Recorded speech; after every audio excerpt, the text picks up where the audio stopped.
নমস্কার সবাইকে, আমার রান্নার চ্যানেলে তোমাদের সকলকে জানাই স্বাগত। আজকের রেসিপি ভালো লাগলে চ্যানেলটা প্লিজ সাবস্ক্রাইব করে দিও, পাশে থাকা বেল আইকনটা প্রেস করে দিও যাতে আমি যখন ভিডিও দেব খুব সহজেই তোমাদের কাছে ভিডিওটা পৌঁছে যায়। আজ দেখাবো শীতের স্পেশাল সবার প্রিয় একটা রেসিপি। শীতকাল মানে বাজারে টাটকা কড়াইশুঁটি, আর সেই কড়াইশুঁটি দিয়ে যদি বানানো যায় গরম গরম ঘুগনি তাহলে তো কথাই নেই। ভিডিওটা স্কিপ না করে অবশ্যই শেষ পর্যন্ত দেখবে।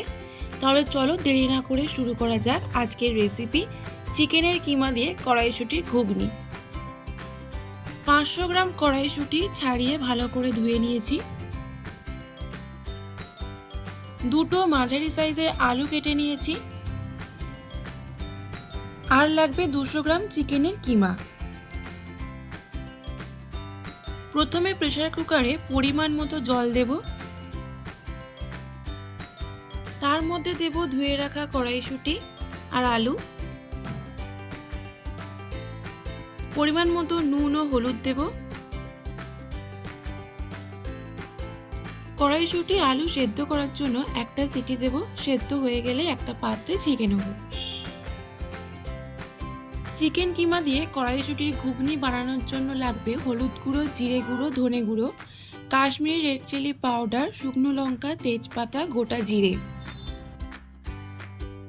পেঁয়াজ কুচি, আদা, কাঁচা লঙ্কা বাটা, রসুন বাটা, টমেটো কুচি।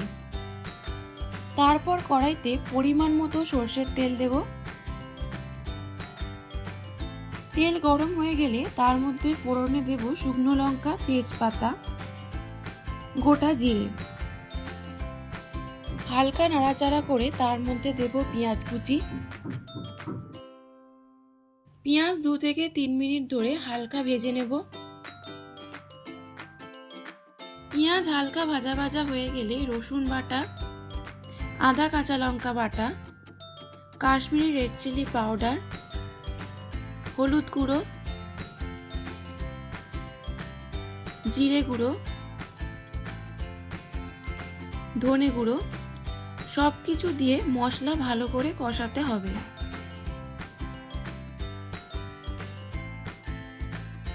দিয়ে দেব টমেটো কুচি, স্বাদ মতো নুন। মশলা যাতে পুড়ে না যায় তার জন্য সামান্য জল দিয়ে মশলা কষাবো। যত মশলা ভালো করে কষাবে রান্নার স্বাদ তত ভালো আসবে। সামান্য চিনি দেব, এটা অপশনাল, তোমরা দিতেও পারো নাও পারো। মশলা থেকে তেল ছেড়ে এলে দিয়ে দেব চিকেনের কিমা।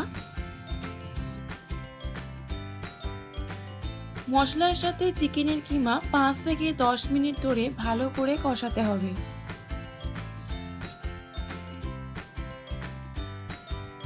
তারপর সেদ্ধ করে রাখা আলু কড়াইশুঁটি দিয়ে আবারও কিছুক্ষণ কষাতে হবে।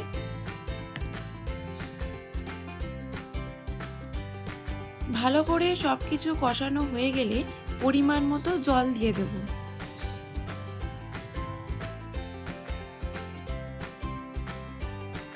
ঝোল ফুটে উঠলে তার মধ্যে দেব 2টো কাঁচা লঙ্কা। নামানোর আগে ওপর থেকে গরম মশলা দিয়ে নাড়াচাড়া করে নামিয়ে নিলেই রেডি চিকেনের কিমা দিয়ে কড়াইশুঁটির ঘুগনি। আশা করি রেসিপিটা তোমাদের ভালো লেগেছে। তোমরা বাড়িতে অবশ্যই একবার ট্রাই করো। আমাকে কমেন্ট বক্সে লিখে জানিও তোমাদের কেমন লাগলো। ভালো লাগলে লাইক, শেয়ার ও সাবস্ক্রাইব করতে ভুলবে না। তোমাদের করা একটা লাইক আর সাবস্ক্রাইব আমাকে পরবর্তী ভিডিও তৈরি করতে অনেকটা মোটিভেট করবে। আবার দেখা হবে নতুন একটা রেসিপি নিয়ে। ততক্ষণ সবাই ভালো থেকো, সুস্থ থেকো।